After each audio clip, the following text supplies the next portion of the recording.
So as Massa crossed the finish line, he won the race and he was champion for a few Hmm. seconds. Hmm. So the crowd went crazy, Yeah. like a roar from the crowd. Even get me emotional still.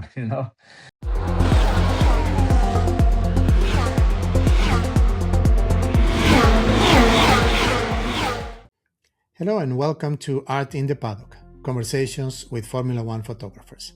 I'm Art Vega, I'm a motorsports photographer, and today I'm talking with my Brazilian friend Beto Issa, who has been shooting Formula One for over 35 years. We talk about some of the most emotional moments in his career, from Ayrton Senna's death in 1994 and how it impacted him early on, to Felipe Massa's heartbreaking race in 2008, to Lewis Hamilton driving Ayrton's McLaren at Interlagos in 2024. We also get into his journey, his craft, and what it really takes to last this long in Formula One. Hello, Beto. Thank you for being here. Hey Art, it's a pleasure to be part of your podcast. I'm here to answer whatever you want to talk. Yeah, and it's a pleasure to talk about two of my passions, motorsports and photography. So I'm Exactly. ready. All right. Thank you so much. So, Beto, you have been more than 30 years doing Formula One photography. Right? Yeah, I finished reading your book, right? And it says that your first race was in 1991 in Montreal. perfect. That's So right. how did you get accredited for that first race? Oh man, I used to be a surfing photographer before. Uh-huh. So I was working on a big publishing company in Brazil. And these people, they have the Quatro Rodas, which was the largest motorsports, I mean, car magazine in Brazil at the time. Yeah. So I was trying to talk to that people all the time. Oh, can you get me a credential? I'm a good photographer. But then they launched a new magazine. It was called Ação, which is like action. Uh-huh. So it was a weekly magazine talking about a lot of sports like surfing, Formula One, and a lot of sports. And so they hired me to go to Montreal to do my first race in F1 because it was easier to get a credential to go outside than to be in Brazil. Because a lot of photographers in Brazil, everybody wants to photograph Senna at the time. Yeah. So it was very hard for me as a freelancer to get a credential for F1 in São Paulo. So I decided to go outside. And then I was lucky to have this new magazine that they could send me to Montreal. And I was on that trip, I did an article about the city, about Montreal, about Canada as well. So it was a whole trip. Beautiful city, right? Montreal. Yeah, beautiful.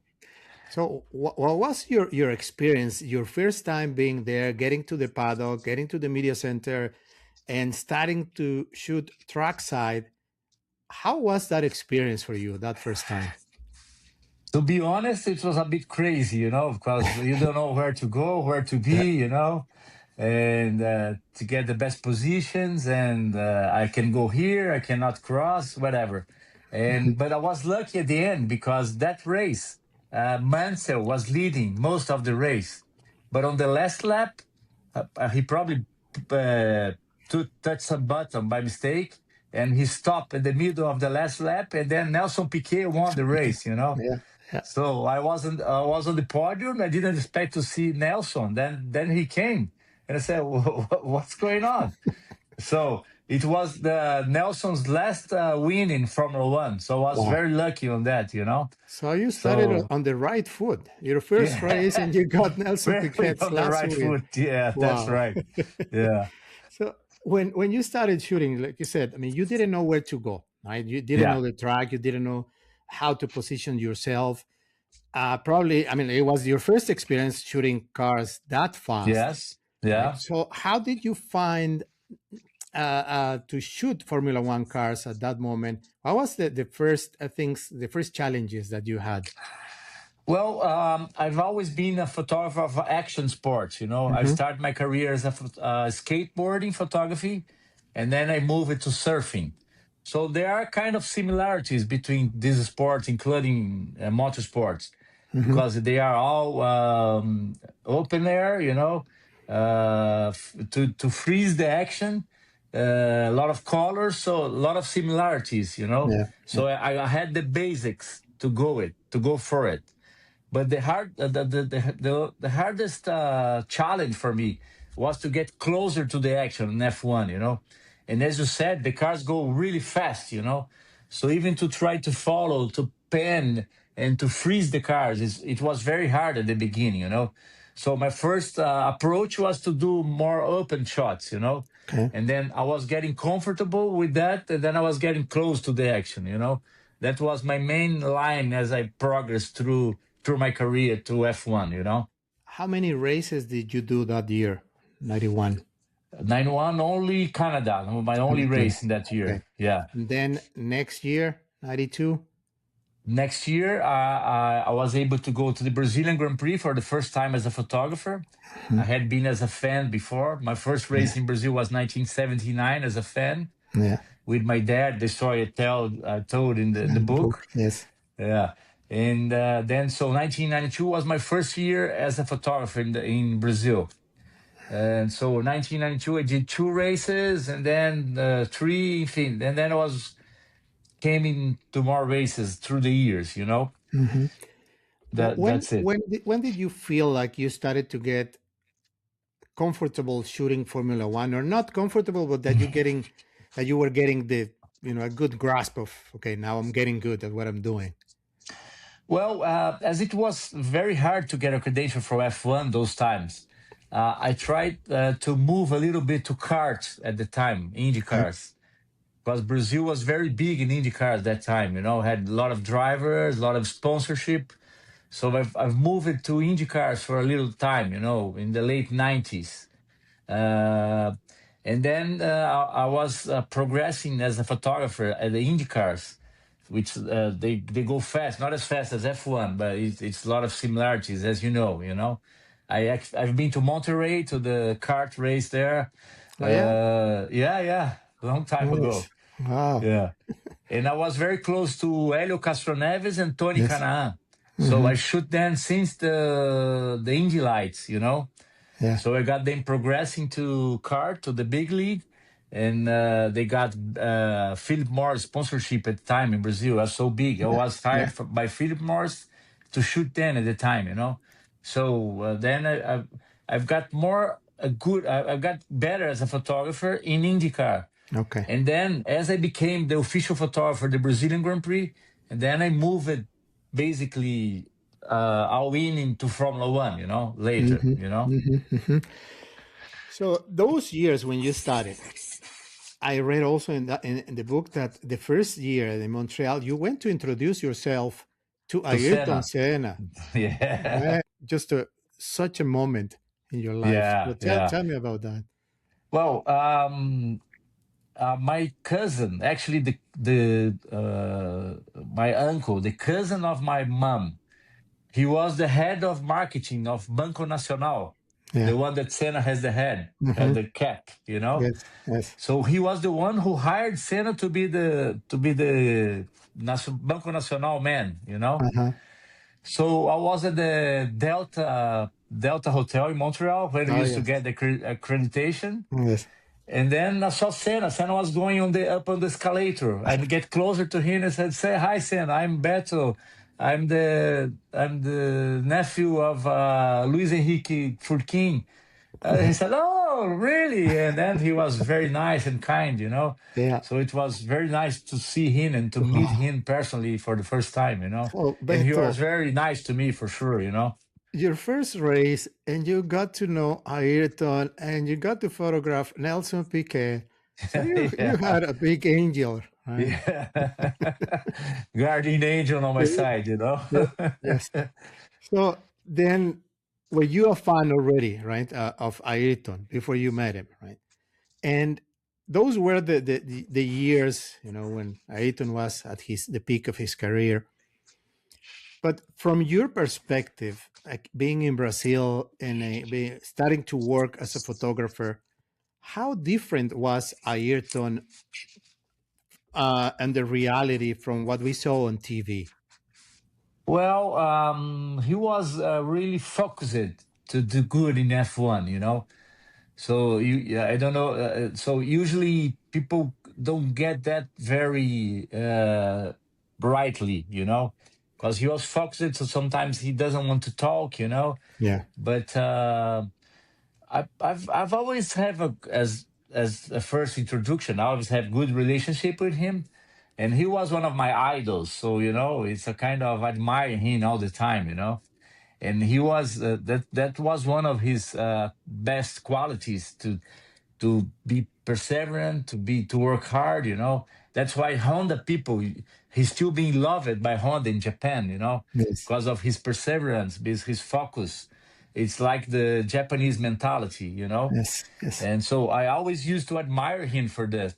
For this, so but in the other hand, you see the public figure that you see on TV, and then you see the man by himself, you know. Hmm. And as I say, he was a human being like any other, you know, and sometimes a bit rude, you know, when he was not happy for something, you know. But Hmm. in general, I liked him, you know. I got along very good with him, you know. Do you remember any special moments that stayed with you?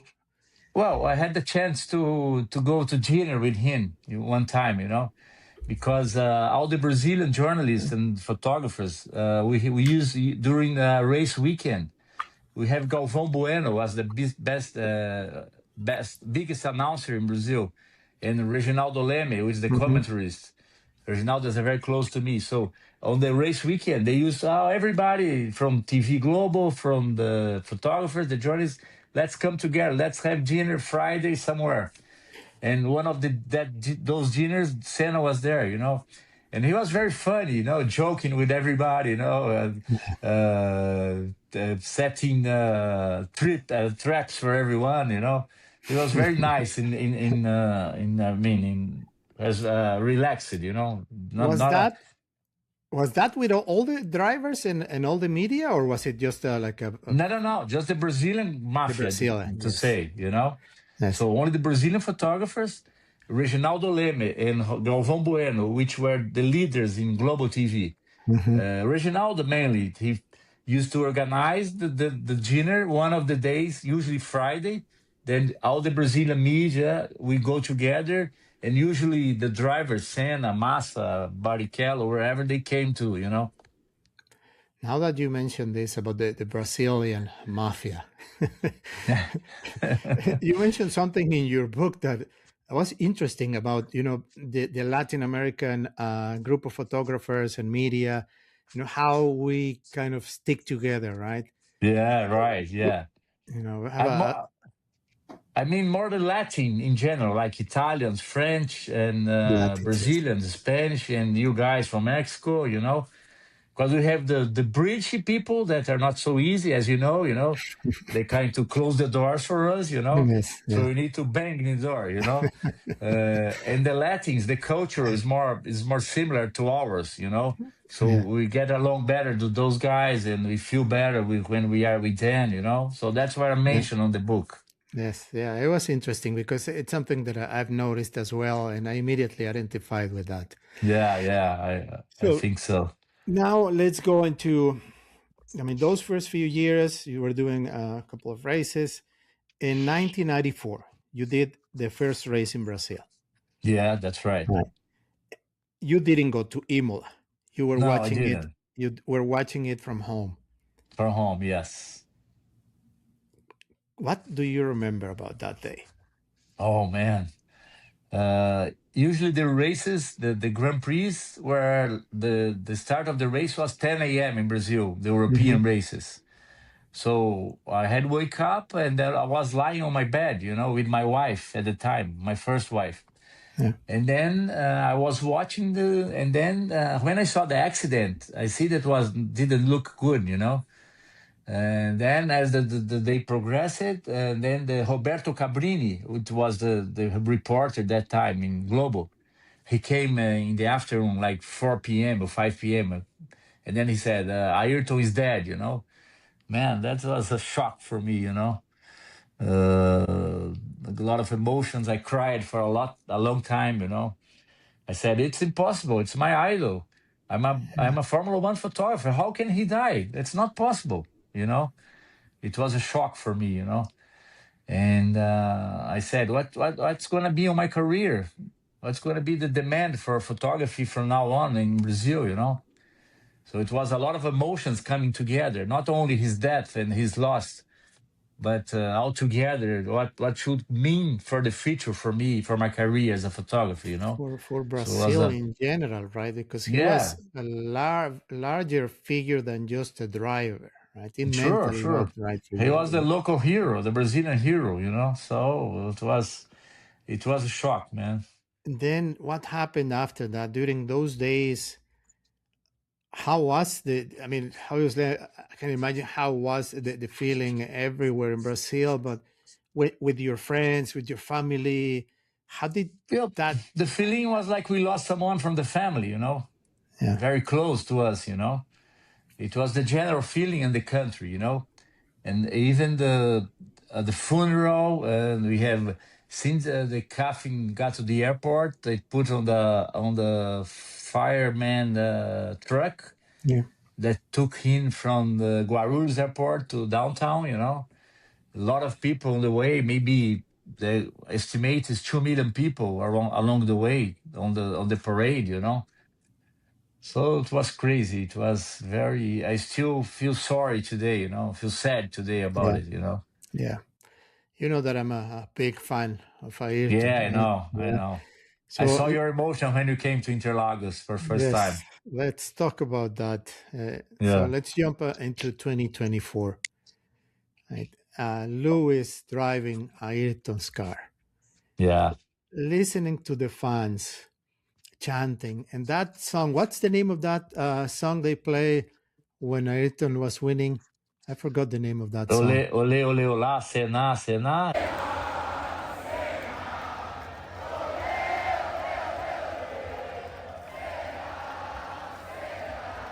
Is No, that but one or? there's one song that was being played on a musical song. Ah, the music. That Yes, music. It was created by Global TV, and they played in every Ayrton's win in F1. yes, After Checkers flag, they played that song. yes.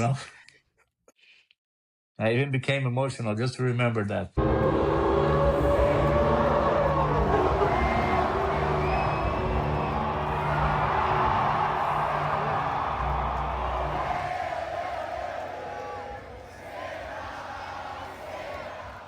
Listening to the fans.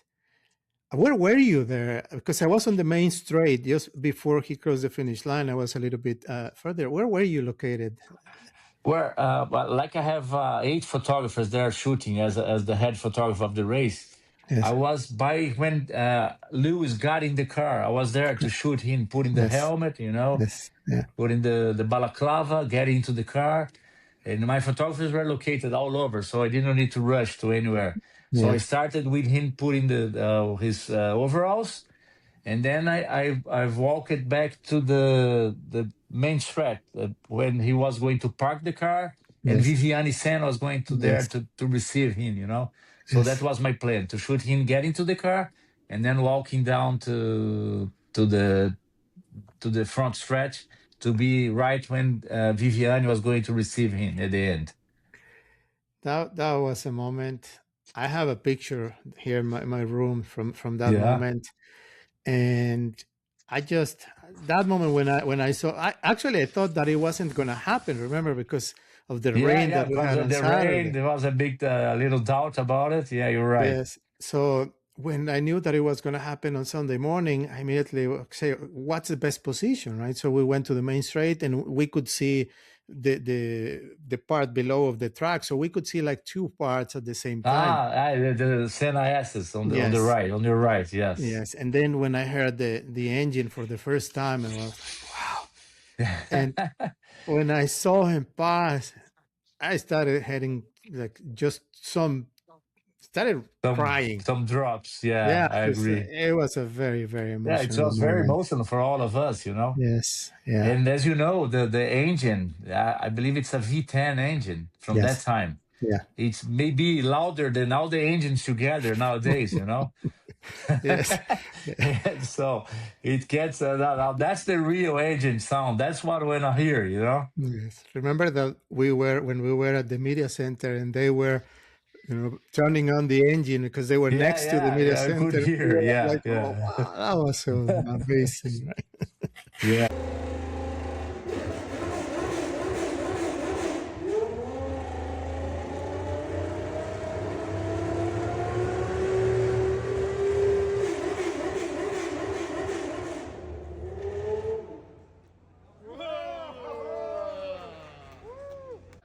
So talking about emotional moments and going now to another era, Yeah. moving into 2008, right? The first championship of Lewis Hamilton. But Yes. it was for a moment the championship of Felipe Massa, right? Yeah, For a few man. Crazy. seconds. You Crazy. were A there. roller coaster of emotions that day, you know. Yeah. Tell us a little bit about that. Where were you and how was that lived in those moments? How did you feel it? Well, we were on the queue for the podium, as you know, all the Yes. photographers line on the queue at the end of the race, usually on the last 5 to 10 laps. So I was lining on the queue to the podium to get a better position. And then usually we are allowed to go on the podium, usually after the checkered flag. But so as Massa crossed the finish line, he won the race and he was champion for a few Hmm. seconds, you know. Hmm. So the crowd went crazy, you know, Yeah. like a roar from the crowd. So even get me emotional still, you know. So, but the car kept going, and then a kind of suspense in the air. You know, we didn't know what happened because I just realized that Massa was not the champion when they came back, and he came out of the car crying. You know, that the time when I was with my 500, so I was very close to his eyes. That time that I realized that he was not the champion. You know, because as you know, Lewis overtook Timo Glock on the last corner. You know, Hmm. Hmm. and he went from sixth to fifth, and that was enough for him to be champion by 1 point. So it What, was totally crazy, you know. what was the reaction of the fans towards Luis? Because I know that they were very sad for Felipe, but how did they react to Luis at that time? I mean, Lewis was a newcomer at that time, you know, was Yeah. not as huge as he became later, Hmm. and he also became very close to the Brazilian fans because Yes. of his link to Senna, you know. Hmm. But at that time, not many people knew who was it, really was it, Lewis, you know. Yeah. So the Brazilians were only shocked to lose the title that way, but they never realized that Lewis was winning his first title, and he went to become six more times world champion, seven in Yeah. total, you know. Yeah. So that was not really something about Lewis at that time, you know. And Luis, like you said, he became very, very close to Brazil, and he loves Yes, Brazil. And when I was there, I just could see it, could feel it. The love yeah, that he that's has for right. the people and the fans for him as well, Yeah, and yeah, for Senna. Yeah. All right. So let's talk now a little bit about your career, because as we started this conversation, you've been doing this for more than 30 years. yeah. It's actually Oh, 35 years this year. holy cow! Yeah, 1991 to 2026. Yes, that's right. Yeah, Yeah. man. So, what's the secret, Beto? I would say two things. One thing is the passion. I'm passionate by Formula One, by motorsports, and by photography. So I'm still really happy when I see some good photo that I still doing these days. You know, Hmm. I'm still in love with that. You know, Yes. so that's one of the reasons, and the second reason being fit for it. You know, I'm 61 years old now already. You know, so as you know, last year at Vegas, I took 100,000 steps in 4 days. You know, so 25,000 steps each day. You know, Yes. so it's very physical. So if you are not ready, if you are not fit, you cannot do it. You know. So I've been a marathon running for a long time, you know. Uh, I did 4 full marathons. I did 1 half Ironman, and I'm still running. I'll be running the half marathon of Porto Alegre, south of Brazil, in the end of May, you know. So I'm still wow. training for it. Actually, I've trained this morning, you know. Wow. So I would say the two main reasons: to be fit and to love what you do. You know, that's the Exactly. two reasons. Yeah. Yeah. I completely agree with you because there's a lot of walking, and probably that is also something that people don't realize, right? Yeah, Being right. a, Yeah. about being a Formula One photographers. They think that it's all I used to say that glamour. they think it's all glamour, but it's not. You know, it's a hard work. It's a very hard work. Probably have the same feeling when you came back after a race weekend. We need 2 to 3 days to get back to normal. You Yes. know, Yes. hurts. Everything hurts. You know. Yeah. So you mentioned when you look at your photos, you know, when you get that photo, they say, "Oh, this is great." You still get that feeling, right? Yeah, that's So, right. how do you define your style? Because you have a very good combination of, journalistic photos, but also some very artistic photos. How do you maintain that balance, or what do you like to do more, journalistic or artistic? Well, I've been shooting sporting events all my career. You know, from skateboarding, then surfing, and then motorsports. Hmm. So I mean, I'm good on telling the story on the weekend, you know. So the first practice, the quali and the race, the podium. So I try to tell the story of the weekend, you know. And I always say that the photography, it's a combination of technique and your feeling, your creativity. Yes. And I used to say the technique you can learn, but the creativity is within yourself, you know. So it's the way you see the world. My way to see the world is different than yours and everybody.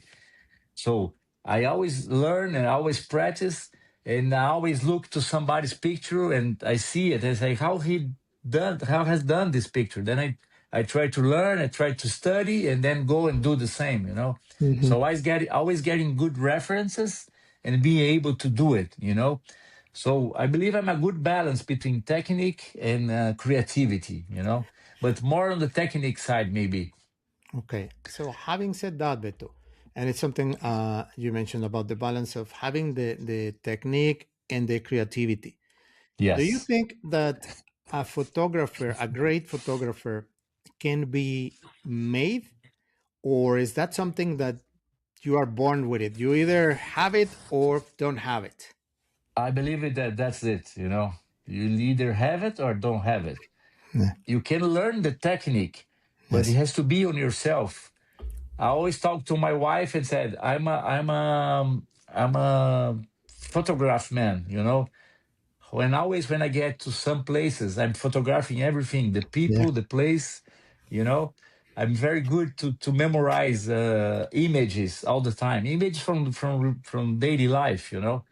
So I'm much better looking than talking, you know. Hmm. So I believe that this is a characteristic that defines myself as a good photographer. You know, I'm always looking. I'm always paying attention to the forms, to the landscape, to the people. So that's why it defines me as a photographer, I believe. Yeah. That's a very good definition and a very good answer, Beto. Yeah, And thank you. also, in that same sense, what do you think makes a photo to be memorable, like to be remembered many years after it was taken? Do you think it is the moment that it's reflecting the moment that it was captured in that photo, or is it the beauty of the photo that transcends time? What do you think it is? I believe it's a combination. Actually, if the moment is a very important one, like for example, Lewis got in his seventh world title. Lewis beating Schumacher for the most wins of a race driver of all times. You know, Hmm. so the photography is not very special, but the moment is something that will remain in time for a long, long time. You Yes. know, Yeah. so those don't need to be very good photographies on the photography side, but it tells the moment.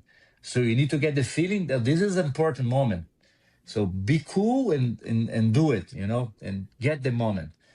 And in the other hand, you have something that on a special on a slow speed photography of a race car, and then you can turn that into a special moment, then a special photo. But it doesn't mean that that moment is a special one, Hmm. So that's the difference, I believe. Yeah, yeah. So that's the balance that you mentioned, being able to tell a story, capture the important moments, but Yes, also putting your creativity into what you're doing so that you can make something that is probably not as important, but you made it look beautiful, right? you made it look beautiful. That's it. Yes. Yes. Okay. If you can get both together, that's the perfect Oof. solution. Exactly. That's what we try all the time. All right. So, talking about beauty and about your work as a photographer, as a sports photographer, not just Formula One photography. Let me now share the screen because I want to look at one of your photos. Nice. Okay, Beto, tell me Yeah. about this photo. This is a recent photo, and I ask you to share a photo that was recent that you really liked. Yeah. Well, this was shot last Saturday at the Brazilian MotoGP. This was the second step of the 2026 season. It was the first time that MotoGP was coming back to Brazil after 16 years. 16 And years. then I was hired by, I am the head photographer for the Brazilian Grand Prix. And the MotoGP was brought back to Brazil by the same promoter. So they hired me to be the head photographer for the MotoGP as well. And actually, to be honest to you, that was my first time shooting motorcycles. Really? Yeah. So I was positioned in front of the long front stretch to shoot the start of the sprint race at Saturday afternoon. But the schedule was 3:20 in the afternoon. But we had a problem at the track. They had to fix a hole that appeared on the track. So it was postponed by 1 hour. So the actual start was 4:20 in the afternoon. And I was seated there. I was looking these clouds passing by in a steady pace. And the sun was coming in and out, in and out. Hmm. So I was really hoping that all the stars aligned and got together to get this perfect shot for the start. So I was watching the clouds, watching the sun coming in and out, and I was ready. And I used my 14 mil, and so I got the Goiás flag, which the state was where the race was held. It's the blue, green, and yellow colors in the Hmm. stars, Yeah. and the clouds, they aligned perfectly. I was amazed when I saw the picture done. So And with all photography with is all the motos in there in line, like just yeah, because that's it was the beautiful. start of the sprint race. So I got all the motos that were participating on the race are on the picture. So it came out perfect. I was proud of it. And I think this is a good reflection of what you were telling me before, that what makes a great photographer is thinking ahead of time. Yes, You perfect. were already making the picture in your mind before Yeah, the start. This is what you wanted to get. It wasn't just by luck that, oh yeah, I got the shot. No, you had already that photo in your mind. yes, perfect. That's right. Yeah. And I've practiced many times before the actual moment. Hmm. To see the to put. And this there is no edition in this picture. This is how it came out of the camera. Fully Uh, editorial photographer. yes, no crop, no nothing. That's the way it came out of the camera. You shot it with a what, a 24 or is it a No, no, 35? it's a 1435. Oh, 1435. Nice. Yeah, it's Yeah. a R lens, and a new one. It's very good. I love it. I used to have Yeah. I still having a 16 to 35, the old one, Yeah. and this one is ahead. This one is it's brilliant, as you can see in the picture. Hmm. Hmm. So I was very happy to see the result, and as you said, it needs a planning. It didn't came by lucky to my head. Yeah. So I was very happy that the clouds were very beautiful, alighted, perfect lighting for 4:20 in the afternoon. So Yes. everything came together, and you get this beautiful shot. Yeah. All right. So I want to move now into what I call the sprint race questions. Okay. So Yes. I'm going to be shooting quick questions, quick answers. Your all-time favorite race that you have covered? Oh man, that's a hard one. I believe it's the Brazilian Grand Prix 2008 because of the roller coaster of emotions. Yeah. That's something that I won't forget for my whole life. What Okay. meant that race it's crazy. It's still being. Yes. These days. Oh, it's still living. Felipe is still fighting, for that Yeah. situation, right? Actually, I met Felipe at the MotoGP race this weekend there Yeah, too. he's Yeah, a he very was nice there. guy. Yeah. Yeah. So, what's the most challenging track for taking great photos? Oh man, I believe it's Silverstone because the action is too far away from us photographers. Yeah. And it's a very flat race, so Yes. you don't have a perspective. Hmm. For me, it's the hardest one to photograph.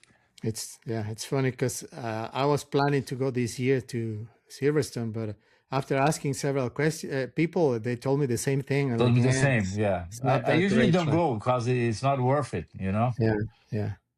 All right. Your favorite lens? You mentioned the 14, but is that your favorite lens, or what's the one that you use most of the time?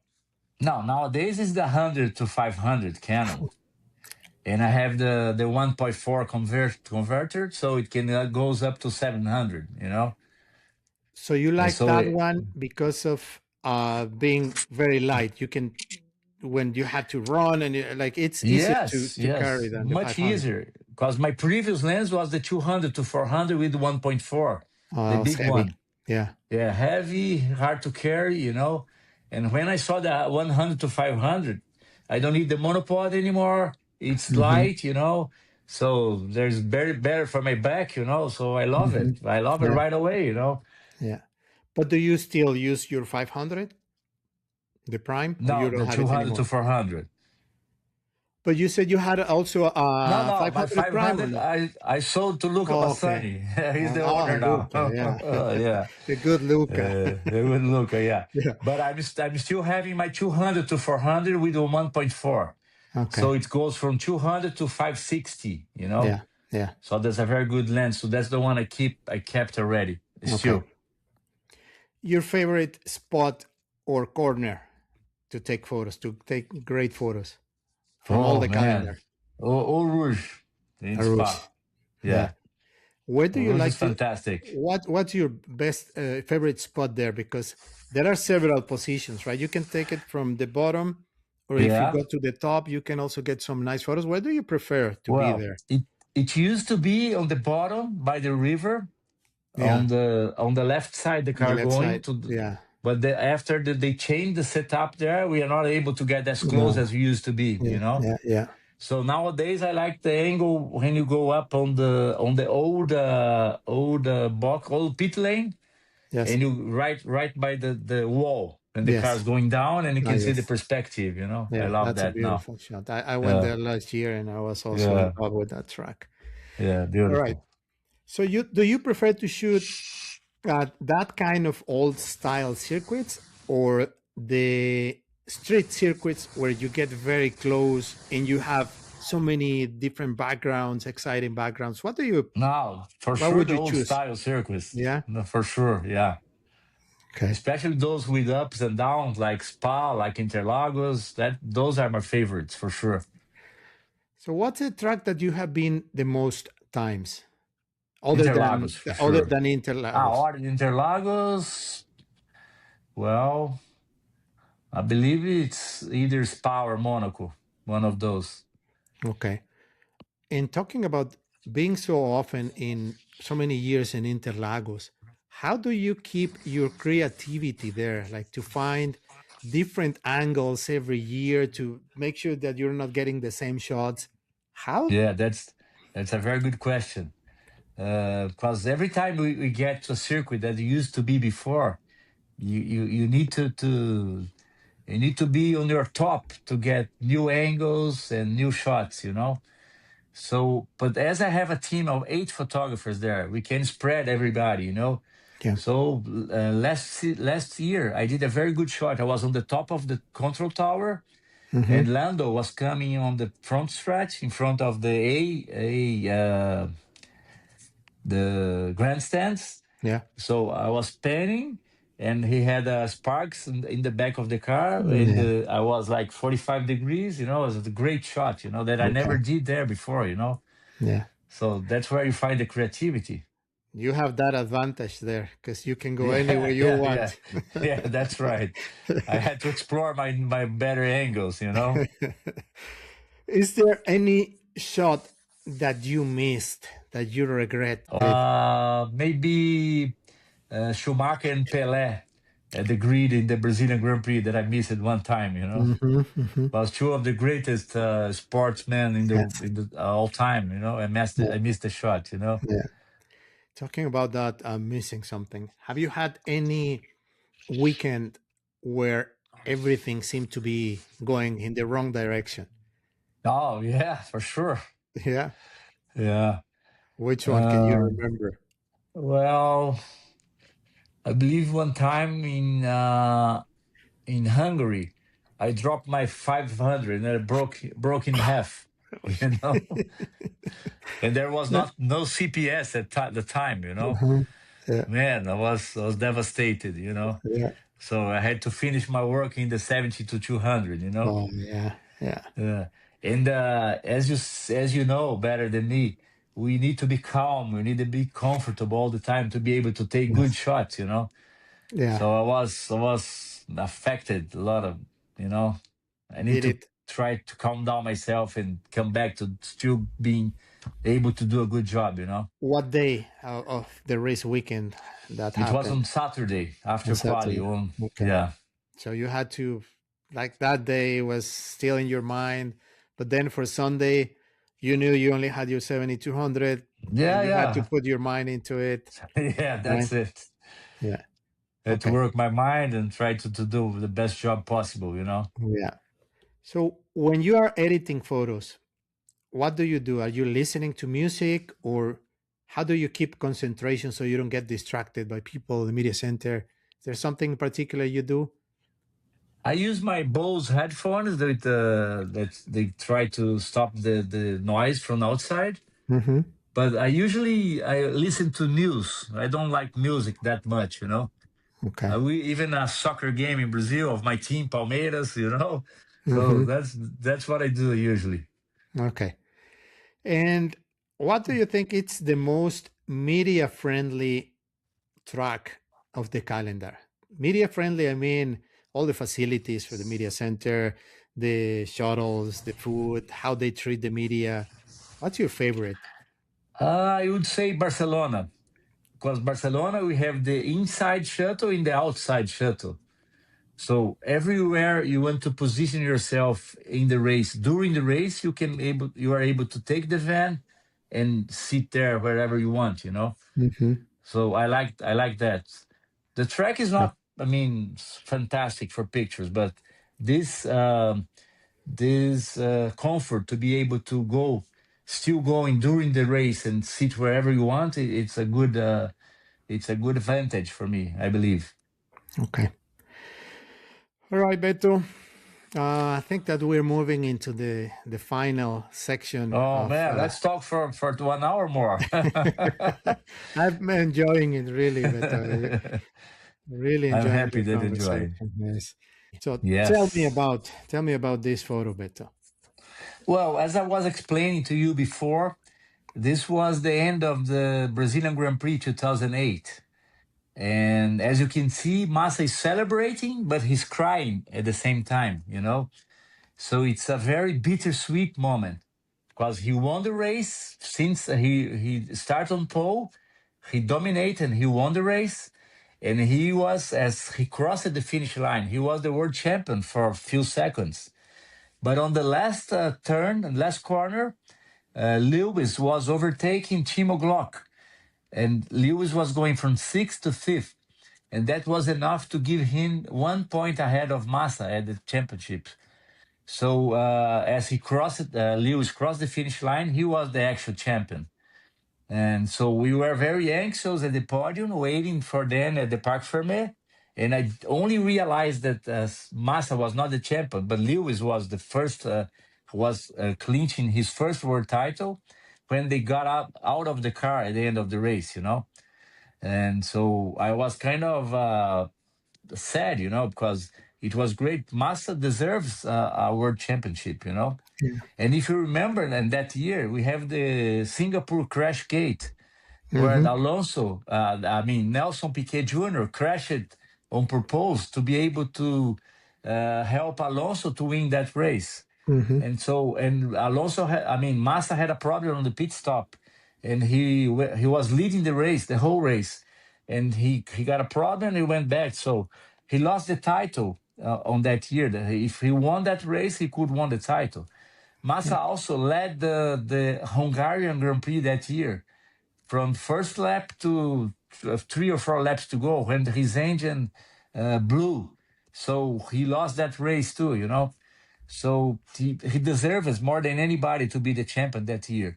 So that's why it was a very sad moment to see him crying in the podium as the race winner. That's it.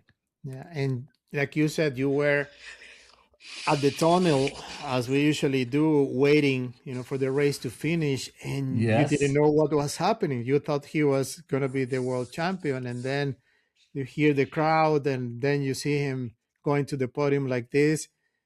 So I bet that you were also quite emotional when you were taking that Oh, photo, no? really? Even tears in my eyes, you know.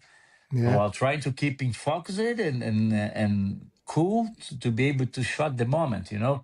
Mm-hmm. So as I said to everybody, you cannot get affected by the things that are going on around you. You need Yeah. to stay cool and calm to be able to get the best shot of a moment of so important like this that we'll get forever. We are Yeah. talking about it 18 years after that, you know, we're still talking about it. Yes. Yes. Beto, before we go, tell me what makes the Brazilian fans so passionate about Formula One? Because, I haven't been to Japan, but I know they are very passionate. I've been to Mexico, I know they're very passionate. But Yes. when I was in Brazil, I felt something very different when I was there. Like the people lining up.